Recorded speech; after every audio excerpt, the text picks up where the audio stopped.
Variety pets సిటీనే hot spot.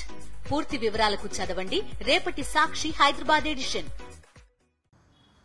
Chandrababu ప్రేమ ఉంటే చంద్రబాబుకి మీరేమన్నా పని చేశారు, పేపర్లో బాగా జగన్ని విషం చిమ్మారు అనుకుంటే ఆయన డబ్బుల్లోంచో పార్టీ డబ్బుల్లోంచి కదా సంతాప సభ పెట్టాల్సింది.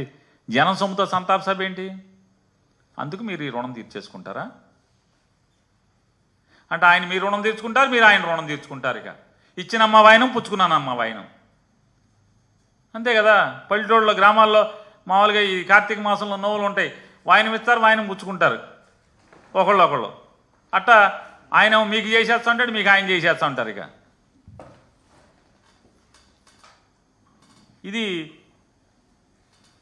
ఇది పచ్చి పాపం కదా అంటున్నాను. ఇవాళ అసలు ఈ పవర్ సెక్టర్ని సర్వనాశనం చేసింది. ఏమాత్రం అసలు నిజంగా చంద్రబాబు నాయుడు గారు గొప్పోడయ్యా. సిగ్గుపడకుండా ఇవాళ కూడా చెప్తున్నాడు సంపద సృష్టిస్తాను. అసలు ఆయన 4 టర్ములు సీఎంగా ఉండి ఏం సంపద సృష్టించాడు ఈ రాష్ట్రానికి? అప్పులు తప్పితే. నిన్నటిదాకా ఏం చెప్పాడు? జగన్మోహన్ రెడ్డి గారు ఈ రాష్ట్రాన్ని అప్పులు కుప్ప చేశారని చెప్పని మాట్లాడారు. సిగ్గు లేకుండా నేను అసెంబ్లీలో ఏం చెప్పారు? 6,46,000 కోట్లు ఎంతో అని చెప్పారు. 14 లక్షలు ఎక్కడ, 6,46,000 కోట్లు ఎక్కడ? అంటే చంద్రబాబు నాయుడు రాష్ట్రం విడిపోకముందు అప్పు, చంద్రబాబు నాయుడు అప్పు, జగన్మోహన్ రెడ్డి అప్పు కలిసి 6,46,000 కోట్లు అయితే జగన్మోహన్ రెడ్డి ఒక్కడే 14 లక్షలు అప్పులు చేశాడని చెప్పని మీరు వాగారు. సిగ్గుపడకుండా, ఏమాత్రం సిగ్గు అనేది లేకుండా ఇవాళ అసెంబ్లీలో 6,46,000 కోట్లు ఈ రాష్ట్రానికి ఉన్న అప్పు అని ఇచ్చారు. ఇవాళ మళ్ళీ సంపద సృష్టిస్తా అని చెప్తున్నారు. కరెంటు ఛార్జీలు నయా పైసా పెంచడం తగ్గిస్తాను అవసరమైతే.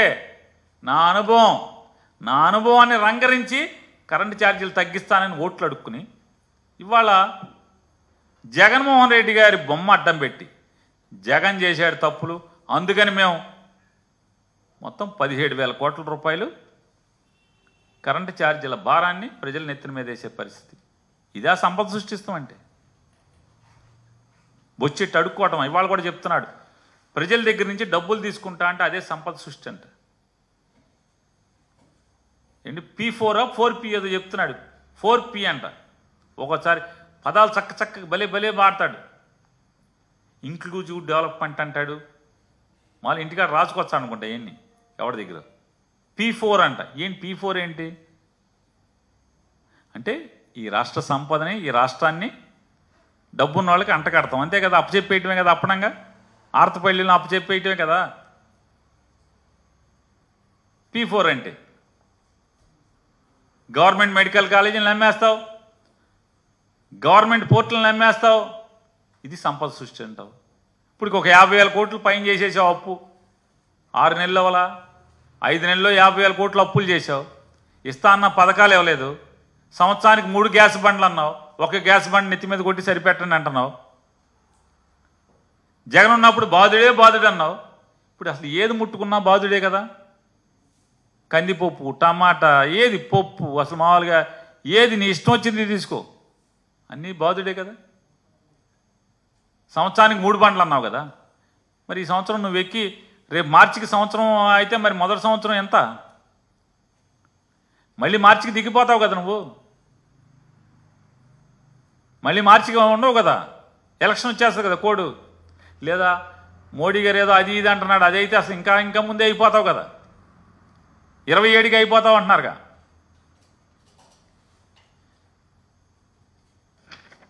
ఈ విద్యుత్ మొత్తం కరెంటు మొత్తాన్ని సర్వనాశనం చేసింది ఎవరు? చంద్రబాబు నాయుడు కదా. 2014 చంద్రబాబు నాయుడు ఎక్కిన దగ్గర నుంచి చంద్రబాబు నాయుడు దిగే వరకు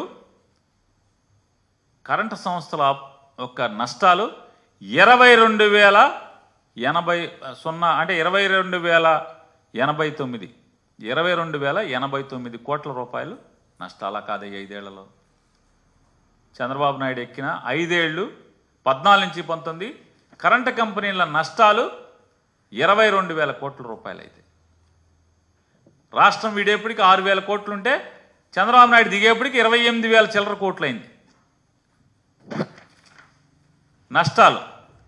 అలాగే కరెంటు కంపెనీల యొక్క అప్పులు 86,000 కోట్ల రూపాయలు. చంద్రబాబు దిగేప్పటికి 86,000 కోట్ల రూపాయలు అప్పులు. ఇది సంపద సృష్టి. ఇంత పాపం ఇక్కడ మూట కట్టెళ్ళి కరెంటు మీద.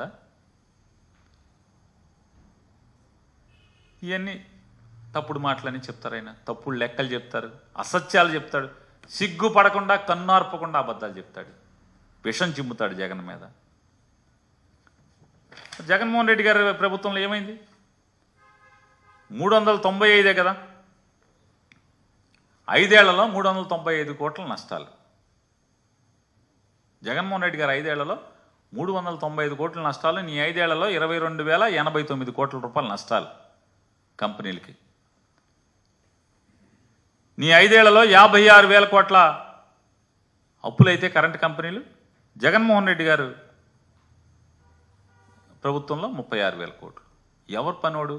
ఎవరు సంపద సృష్టించేవాడు? ఎవరు జాగ్రత్తగా వ్యవస్థల్ని గాడిలో పెట్టేవాళ్ళు ఎవరు? విషం చిమ్మితే సరిపోదు కదా, ఈ చెప్తాయి కదా.